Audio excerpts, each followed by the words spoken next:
How do you teach your family to respect you? I was in my home studio when my parents called me. There's not enough seats for everyone at the wedding. Cuts had to be made, and you were one of them. You understand, right? I took a deep breath. But I already wrote a speech, and my flight was $700. It's non-refundable. Martin, my dad's voice cut through like a knife. This is a formal event. People eat with multiple forks. Your sister's CEO friends will be there, and we know crowds make you nervous. Dad, I'm 29. Remember to eat something before calling us back. You get cranky when you're hungry. Beep. He hung up. A cold dread filled my chest. I dropped out of film school 8 years ago, and they still couldn't even pretend I mattered. An hour later, I got another call. It was their wedding planner. Mr. Martin, this is Alyssa from Wedding Love. I'm calling about your sister's wedding next month. Your family contacted us with some changes. My stomach dropped. What kind of changes? They've removed you from the guest list entirely, but they also specifically requested that we keep your $50,000 deposit for the videography package.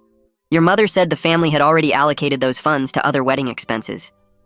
The videography package I'd insisted on paying for because I wanted to give my sister something special. My hands were shaking now, but not from sadness. Alyssa, I need to ask you something. What's the name of your wedding venue? The Skyline Manor downtown. Why? And who owns that property? I heard papers shuffling. It's listed under Camera Holdings, LLC. My voice was steady now. What about the catering company? Golden Plate Catering, but I don't see why... She paused. Wait, that's also Camera Holdings. Keep going. The florist, the DJ, the limos. With each name, I heard her breathing get faster. Mr. Martin, are you telling me I own every single vendor for this wedding? Every single one. The words felt strange coming out. 8 years of letting them think I was struggling while I quietly built $1 million empire shooting commercials.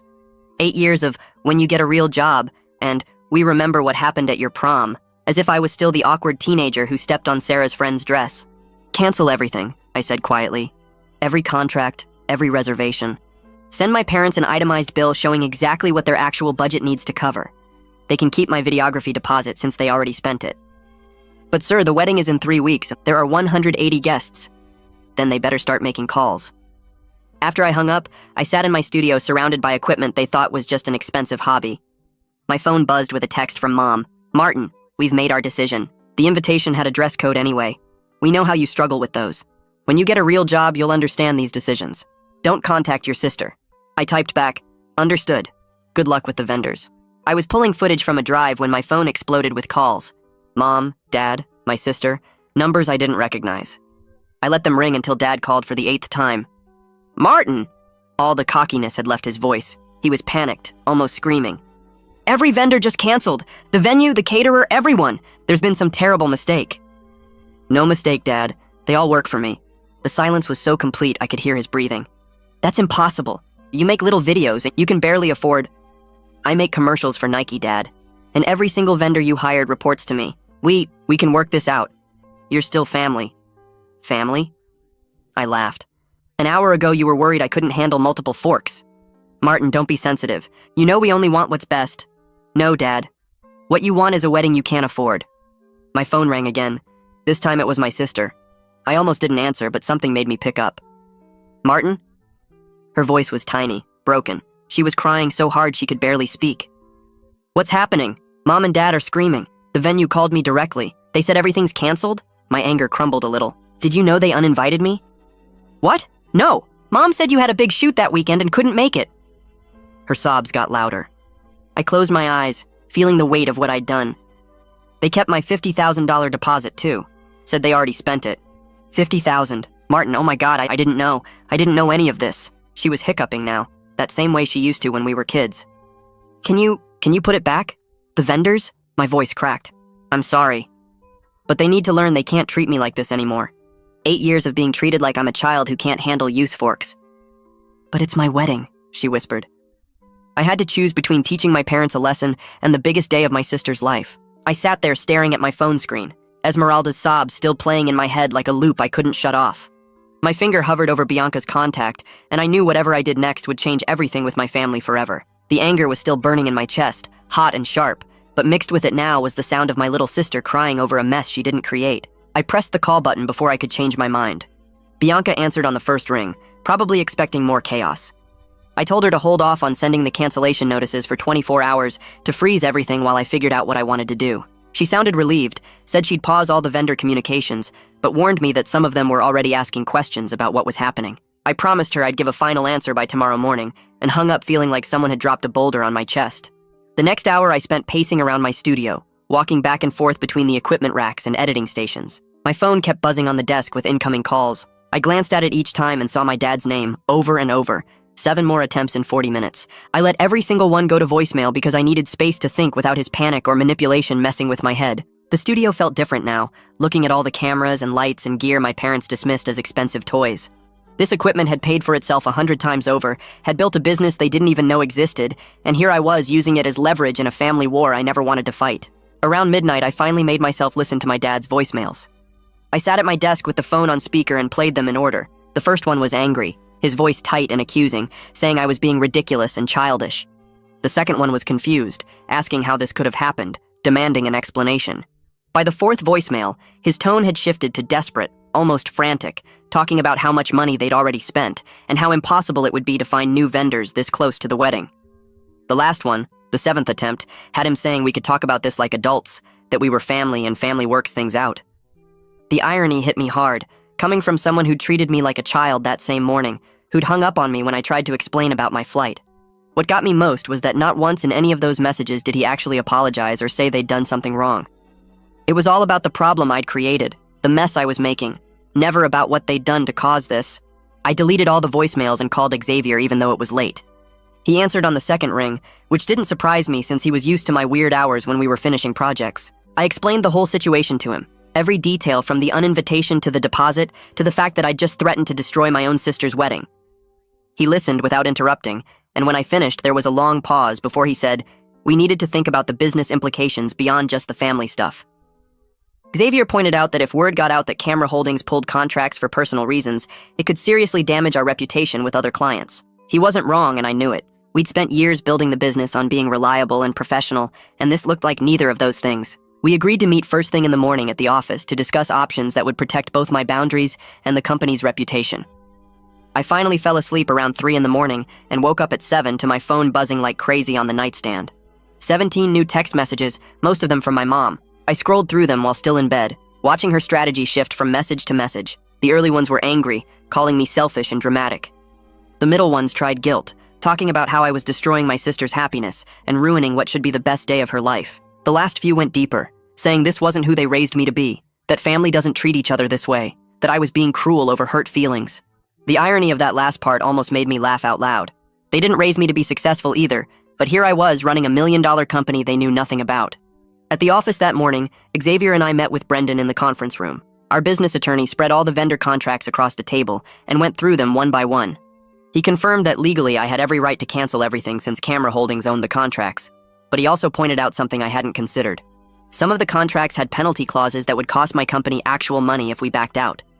We were looking at potentially $15,000 in fees and lost deposits that Camera Holdings would have to eat, completely separate from the $50,000 my parents had already spent.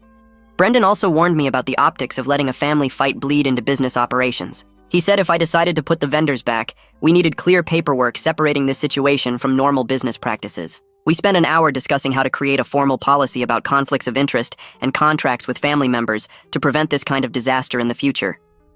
My phone rang again while we were still in the meeting, and this time the screen showed Constantine's name.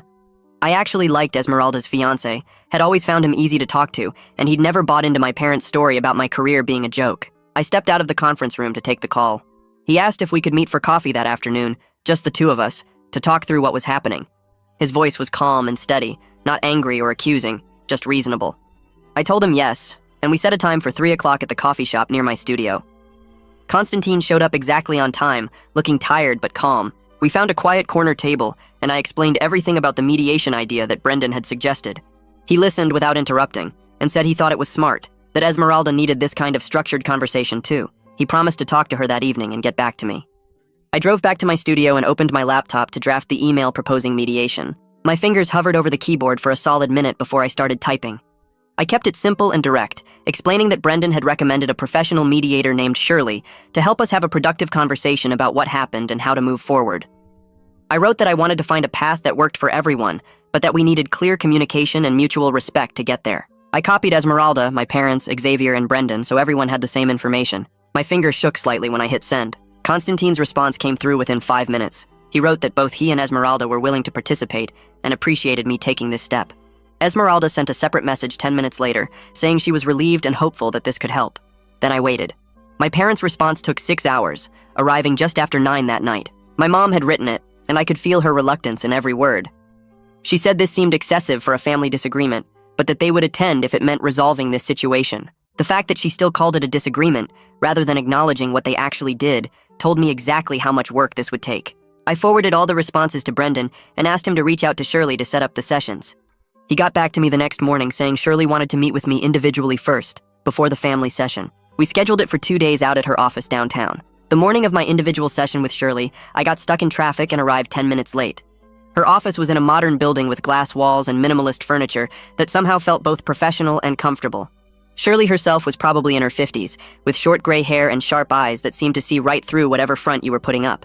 She shook my hand firmly and gestured to a chair across from her desk. She started by explaining her process and asking me what I hoped to get out of mediation.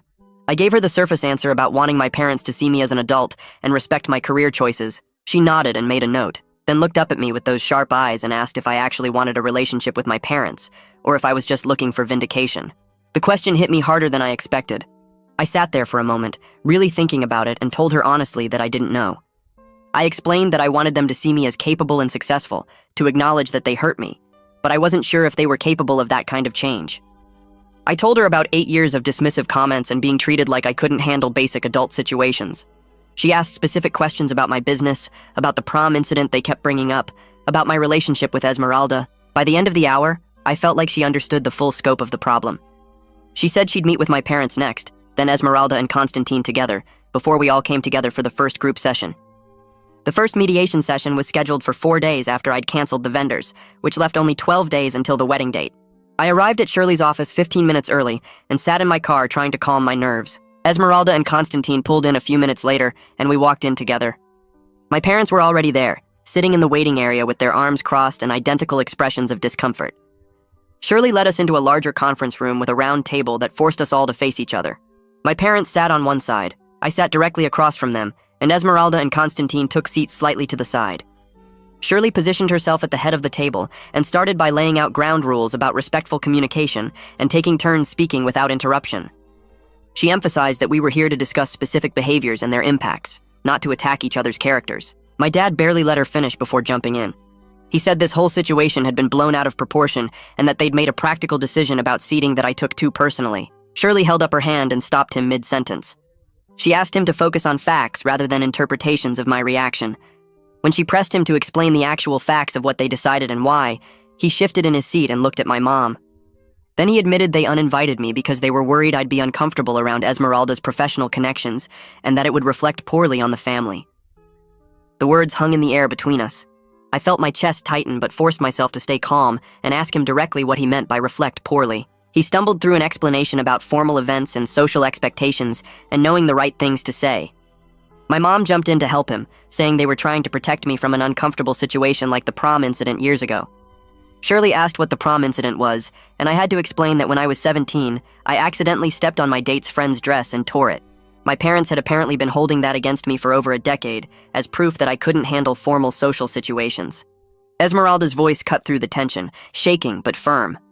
She said she had no idea they were still hung up on prom, and that using a teenage accident to justify uninviting me from her wedding was absurd. Constantine backed her up immediately, pointing out that his family had never expressed any concerns about me attending, and that my parents seemed to be projecting their own worries onto the situation. Shirley redirected the conversation to the $50,000 deposit, and I watched my mom's face go pale. She tried to explain that they thought of it as family money contributing to a family event, and that they'd already committed those funds to the venue upgrade and catering additions. I kept my voice steady as I pointed out that it was my money from my business, given as a specific gift for videography, and they had no right to redirect it without asking me first.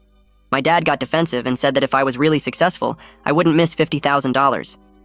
Shirley asked him how he'd feel if someone took $50,000 from him without permission, regardless of his financial situation. He didn't have a good answer for that. The silence stretched out uncomfortably but felt necessary. We spent the next hour going through each specific point of hurt and misunderstanding. Shirley kept us focused on concrete behaviors rather than character attacks.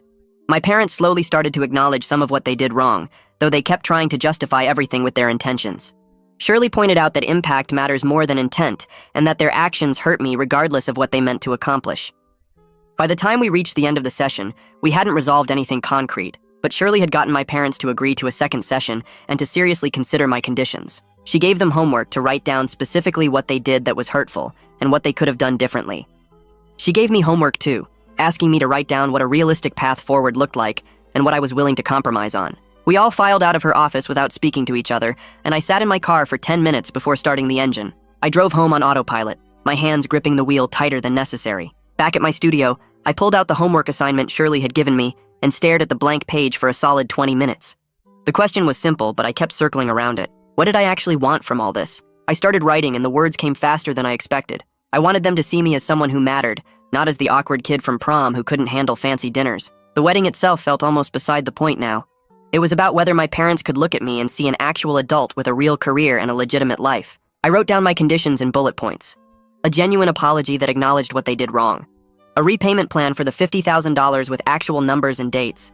A commitment to treating me with basic respect going forward, which meant no more comments about my career or my ability to function at formal events. I looked at the list and felt something settle in my chest. These weren't unreasonable demands. They were just boundaries that any adult deserved. The next day, I revised the list 3 times, making sure every point was clear and specific. I didn't want vague promises about doing better. I wanted concrete actions they could actually follow through on. By the time the second mediation session rolled around, I'd printed out my homework and highlighted the key sections. Shirley's office felt different this time. My parents arrived exactly on time, both carrying folders that looked suspiciously prepared. We took the same seats as before, the same tension crackling in the air, but something had shifted slightly. Shirley started by asking my parents to share what they'd written. My mom went first, pulling out several handwritten pages that surprised me. She'd actually put real thought into this. She listed out the uninvitation without trying to soften it or make excuses. She wrote about taking the deposit without asking permission and how that was wrong regardless of their intentions. She included the dismissive comments about my career, the comparisons to Esmeralda's CEO friends, the constant reminders about prom like I was still 17. Her voice shook a little as she read, and I could see her hands trembling on the pages. My dad's list came next, and it was noticeably shorter. He typed it on his phone and the formatting was messy, but he did acknowledge that they should have talked to me before making decisions about the wedding. He admitted they'd made assumptions about my business without bothering to ask questions. His delivery was more defensive than my mom's, lots of phrases like "in hindsight" and "perhaps we could have," but at least he was saying something. Shirley let the silence sit for a moment after they finished reading. Then she asked them directly what they could have done differently in each situation. My mom answered first, her voice steadier now. She said they should have been honest about their concerns instead of making up excuses about big shoots and seating arrangements. She admitted they were worried about being judged by Esmeralda's professional circle and that they'd projected that anxiety onto me instead of dealing with it themselves. She talked about how they'd built up this image of the perfect family in their heads, and I didn't fit that image because I dropped out of film school. My dad added, after a long pause, that they should have asked about my business instead of assuming I was struggling. He said reluctantly that they'd been stuck seeing me as the awkward teenager from prom instead of the adult I'd become. He mentioned that they'd never really updated their mental picture of who I was. Shirley nodded and made notes, then asked them why they thought changing that mental picture had been so difficult. My mom's answer surprised me. She said they'd been embarrassed about me for so long that it became a habit, and habits are hard to break even when you know they're wrong. I read my homework next, my voice coming out calmer than I felt. I explained that I needed them to see my career as legitimate and stop making comments that undermined my success. I went through some of the major clients I'd worked with over the past few years. Nike campaigns that aired during primetime sports events, Apple product launches that millions of people saw, major ad agencies that paid 6 figures for my work. I watched their faces as I listed these names, and I could see the surprise register. They genuinely hadn't known. I also explained what the $50,000 had meant to me. It wasn't just money, though that was part of it. It was my way of showing Esmeralda that I cared about her day and wanted to give her something special. Having it taken without even a conversation felt like being erased from the family. Like my contribution didn't matter because I didn't matter. My voice cracked a little on that last part, but I kept going. I told them I'd spent 8 years building something real while they treated me like I was playing with expensive toys. I'd let them think I was struggling because I didn't want to deal with their judgment, but that was my mistake. I should have demanded respect instead of hiding my success. Esmeralda started crying before I finished reading. Not the quiet tears from last time, but actual sobs that shook her shoulders. Constantine handed her tissues and she tried to pull herself together, but the words came out broken anyway. She apologized for not standing up for me sooner. She said she'd been so focused on keeping the peace and managing our parents' expectations that she didn't realize how badly they were treating me. She admitted she'd heard the comments about my career over the years, but she'd dismissed them as typical parent stuff, not understanding how much they added up. Constantine put his arm around her and spoke directly to my parents. He said they wanted to make this right, and they were willing to scale back the wedding significantly if it meant I was included and respected. He mentioned that his own parents had been uncomfortable with the size and expense from the beginning. They'd rather have something smaller and more personal anyway. Esmeralda nodded against his shoulder and added that she'd never wanted a huge wedding in the first place. That had been our parents' vision, not hers. My parents looked like they'd been slapped. My mom's face went pale and my dad shifted in his seat uncomfortably. Shirley let the moment breathe before speaking. She pointed out gently that their concern about appearances seemed to be at the root of a lot of this conflict. The big wedding was about impressing people. Uninviting me was about not being embarrassed. Taking the deposit was about maintaining the image they wanted to project. She asked them directly whether their relationship with me was more important than impressing Esmeralda's CEO friends. My mom said yes immediately, her voice firm. My dad took longer to answer. He looked at me, then at Esmeralda, then back at Shirley. Finally, he said yes too, though his jaw was tight when he said it. Shirley made a note and asked what that meant in practical terms. What were they willing to change about the wedding to prioritize family relationships over appearances?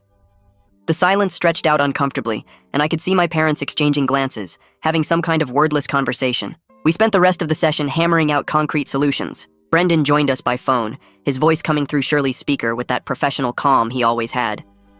He walked through the repayment plan options, explaining different structures and timelines. We settled on $50,000 paid back over 2 years with a formal promissory note, 24 monthly payments of about $2,100 each. Brendan explained that this separated the gift aspect from the control aspect. They couldn't claim it was family money if they were legally required to pay it back. The promissory note would be a real contract with real consequences if they defaulted. My mom looked pained as Brendan went through the terms, but she agreed. My dad asked a few questions about interest rates and payment schedules, trying to negotiate better terms, but Brendan shut that down quickly. This wasn't a business deal where they could haggle. This was making right what they'd taken without permission. My dad signed off on it after Brendan explained the legal implications of defaulting on a promissory note between family members. For the wedding itself, we agreed that I'd be included as a full guest with no restrictions or special conditions. I wouldn't give a formal speech because honestly I didn't want that pressure, and neither did they. But I'd be treated like any other family member. Esmeralda spoke up and said she wanted me at the head table, right next to her and Constantine. My parents agreed without much pushback, which felt like real progress. My mom even suggested that I could sit between her and Esmeralda, so we could all be together. I appreciated the gesture even though I knew it was partly about maintaining that family image she cared so much about. But at least this time the image included me instead of erasing me. The bigger issue turned out to be the vendor situation. Xavier joined the meeting through Shirley's laptop, his face filling the screen with that focused expression he got when dealing with operational problems. He explained the challenges of reinstating everything with only 8 days until the wedding. Some vendors had already booked other events in those time slots after I'd canceled. The florist had taken a corporate event. The DJ had a Sweet 16 party. The backup photographer had a different wedding. We'd need to find replacements for at least 3 major vendors, possibly 4 depending on the limo company's availability. Xavier estimated we could restore about 70% of the original plan, but some compromises would be necessary. The timeline was brutal, and some things just wouldn't be possible to recreate. He pulled up a spreadsheet showing which vendors were available and which weren't, color-coded by priority level. My parents looked increasingly stressed as Xavier went through each item. Esmeralda surprised everyone by interrupting Xavier mid-explanation. She said she wanted to use this as an opportunity to scale back to the wedding she actually wanted. Her voice was stronger now, not shaky like before. She and Constantine had talked about this and they'd made a decision together. They wanted to cut the guest list from 180 to 80 people, close friends and family only, no business contacts or distant relatives they barely knew. They wanted to move from the massive Skyline Manor ballroom to the smaller garden venue on the same property. This would make the vendor situation much easier, because the garden venue had different availability and needed fewer services.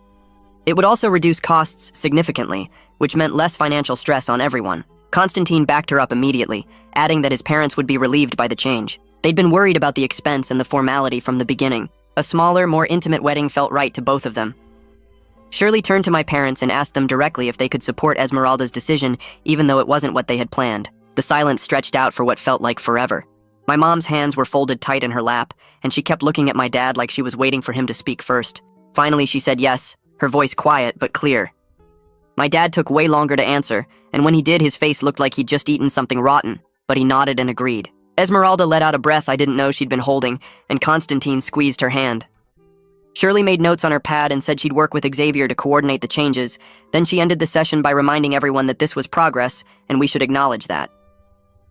Over the next 3 days, my phone basically lived in my hand, because Xavier was calling or texting every few hours with updates. He had his whole team working on reorganizing everything, and it was chaos, but the good kind.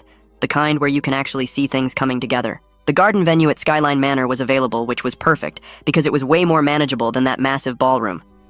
Xavier got the florist back first, because they'd only taken a small corporate job that they could move around. The DJ agreed to honor the original contract after Xavier explained the situation and threw in a discount on future bookings. The photographer was trickier because she'd already committed to another wedding that same day, but Xavier found her backup, who turned out to have even better reviews. The caterer was the only total loss because they'd booked a huge anniversary party, but Xavier found this amazing replacement that Esmeralda actually liked better. When he showed her their menu, she got excited about the creative options they offered, stuff like fusion appetizers and custom cocktails that the original caterer never suggested.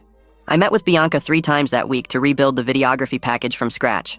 She had all the original plans, but I told her I wanted to handle this shoot personally instead of sending one of my usual crews. She looked surprised and asked if I was sure because it was family, and that could get complicated. I said that's exactly why I needed to do it myself, because this wedding had stopped being just another event and become something way more important. Esmeralda came to one of those meetings and we spent the whole afternoon going through shot lists. She told me what moments mattered most to her, like the first look with Constantine and her mom helping with the veil and the toasts at dinner. She kept saying she couldn't believe I was doing this for her, and I kept telling her it was what I'd wanted to do from the start before everything got messed up. My parents sent out the revised guest list with a message about scaling back to a more intimate celebration. I saw the email because they copied me on it, and the wording was careful, like they were trying not to admit they'd screwed up the first time. My mom called me the next day, and I could hear the stress in her voice when she talked about what people were going to think. But then she said something that surprised me. She said Esmeralda had made the right choice, and she wasn't going to fight her on it. I overheard her on the phone with one of her friends later that week explaining the change, and she actually sounded proud of Esmeralda for knowing what she wanted. It was weird hearing my mom talk that way because usually she needed to control everything, but maybe Shirley's mediation was actually working. 4 days before the wedding, my dad called me, and for once it wasn't about logistics or vendor problems. He asked how my business was going, and when I started to give him a quick answer, he said no, he wanted to really understand what I did. So I explained how camera holdings worked, how I'd built up the vendor network, what kind of commercial projects I took on. He listened without interrupting, which might have been a first in our relationship. Then he admitted he'd never understood my work, and had made assumptions based on not knowing anything about the industry. He said he thought commercial filming was just making YouTube videos or shooting weddings for cheap. I told him about the Nike campaign and the Apple project, and he kept saying he had no idea, like he couldn't believe his son had actually built something successful. It wasn't a full apology, but it was the first real conversation we'd had about my career in 8 years. 2 days before the wedding, I woke up to a long email from my mom. I read it on my phone before I even got out of bed, and then I read it 2 more times because I couldn't believe what I was seeing. She wrote about how she and my dad had gotten caught up in trying to present a perfect family image and had lost sight of what actually mattered. She said they'd treated me like a problem to be managed instead of a son to be celebrated. She acknowledged that they'd been wrong about my career, and wrong to uninvite me and wrong to take my money without asking. She said she wanted to do better going forward, and she hoped I'd give them the chance to prove it. Something in my chest loosened when I read that, like a knot I'd been carrying for years finally started to come undone. The day before the wedding, we had the rehearsal at the garden venue, and it was beautiful. The space was intimate and personal in a way the giant ballroom never would have been. Flowers were already being set up, and the natural light coming through the trees made everything look soft and warm. My parents showed up looking nervous, but they were trying. I could see that. They didn't make any comments about the smaller scale or try to suggest changes. My dad actually helped Constantine figure out where everyone would stand during the ceremony. Then he made a joke about me knowing how to use all the forks at dinner, and for once it didn't feel mean. It felt more like he was trying to acknowledge how stupid his concerns had been. That evening, the immediate family went to dinner at this Italian place near the venue. Esmeralda looked more relaxed than I'd seen her in months, like a weight had been lifted off her shoulders. Constantine kept thanking everyone for being flexible with the changes, and my parents kept saying it was Esmeralda's day, and they just wanted her to be happy. They were quieter than usual, not dominating the conversation like they normally did. My dad asked me about a project I was working on, and actually listened to my answer. My mom asked about my equipment and seemed genuinely interested when I explained the difference between the cameras I used. Nadia pulled me aside when I went to the bathroom and said Esmeralda had been so much happier since the wedding plans changed, that she'd been stressed and miserable before, but now she was actually excited about getting married. On the morning of the wedding, I got to the garden venue at 6 to set up my camera equipment. The sun was just starting to come up and the light was perfect, that soft golden color that makes everything look magical. I walked around checking angles and planning shots while Xavier's team finished the last details on the flowers and table settings. The venue looked stunning with all the natural light and greenery. Xavier showed up around 7 with coffee and made a joke about this being the most high-stakes shoot I'd ever done. I laughed, but he wasn't wrong. This wasn't just about capturing a wedding anymore. It was about showing my family what I was actually capable of doing. My parents showed up around 8:30, and my mom went straight to checking flower arrangements and table settings. She kept adjusting centerpieces by tiny amounts and asking Xavier's team if the chairs were spaced right, but her voice was different from usual, less commanding, and more like she needed something to do with her hands. My dad found Constantine in the groom's suite and spent 20 minutes helping him figure out his boutonniere, making jokes about how he'd worn his backwards at his own wedding. I filmed some of it through the window, not the polished shots I'd use in the official video, but the real moments that showed them actually trying to be normal. Constantine laughed at something my dad said, and my dad clapped him on the shoulder, and it looked like an actual conversation between two people instead of my dad performing for an audience. I kept the camera rolling when my mom straightened Constantine's tie and told him he looked handsome, and when she walked away, I saw her wipe her eyes quickly, like she didn't want anyone to notice. These little ordinary moments felt important somehow, like proof that we were all capable of being decent to each other when we stopped worrying about appearances. Esmeralda came out of the bridal suite around 9:15, and my mom lost it immediately. Tears were streaming down her face before Esmeralda even made it fully through the doorway, and she kept saying how beautiful her daughter looked while trying not to smudge her makeup. I got my camera up and captured my mom helping with the veil, her hands shaking slightly as she adjusted the fabric and tucked a strand of Esmeralda's hair back into place. There was something soft in that moment, something that made me think maybe underneath all the status anxiety and control issues, my mom actually did care about us in her own messed up way. Esmeralda caught my eye while my mom fussed with the veil and smiled at me. This genuine, happy smile that reminded me of when we were kids. My dad appeared in the doorway and just stood there staring at Esmeralda for a long moment before he said, "She looked perfect." He saw me filming, and instead of making some comment about me working at my own sister's wedding, he just gave me this small nod. It wasn't approval exactly, more like acknowledgement that I was doing something real, and he could see it now. The ceremony started at 10, and it was perfect in how simple and personal it felt. 80 people filled the garden space without making it crowded, and everyone could actually see and hear everything that happened. I moved through the rows with my camera, capturing the way the morning light came through the trees and lit up Esmeralda's dress, the tears on Constantine's face when she walked down the aisle, the way both sets of parents were crying openly. This is what I do for work, filming people's important moments and making them look beautiful. But today felt different because these were my people and my family and my sister getting married. I got shots of Nadia fixing Esmeralda's train and wiping away her own tears, of Constantine's parents holding hands during the vows, of my dad reaching over to squeeze my mom's hand when Esmeralda said I do. Every frame mattered more than any Nike commercial I'd ever shot, because this was the day my family started actually seeing me as someone who mattered. The reception moved into the garden pavilion, and people ate and danced and celebrated while I kept filming. My dad stood up to give a toast around noon, and I almost put the camera down because I wasn't sure I wanted to record whatever he was about to say. But then he started talking about both his children and their accomplishments, using our actual names and describing our actual careers, and for the first time ever, he mentioned Camera Holdings by name. He said he was proud of Esmeralda for building her career in finance, and proud of me for building a successful production company, and that both his kids had chosen partners who supported their ambitions instead of trying to change them. It wasn't a full apology for everything that had happened, and he didn't acknowledge the wedding disaster or the years of dismissing my career, but it was progress. He was standing in front of 80 people and claiming me as his successful son instead of pretending I didn't exist, and that meant something. I kept filming even though my hands were shaking a little, and when he finished and everyone clapped, he looked right at me and raised his glass. Later in the evening when things were winding down, Esmeralda grabbed my arm and pulled me away from the crowd. She told me she was grateful I hadn't given up on the wedding or on the family, that watching me set boundaries had taught her she could do the same thing. She said that's why she felt strong enough to scale back to the wedding she actually wanted instead of the show our parents were planning. We hugged and I realized that maybe some good had come out of the whole mess after all.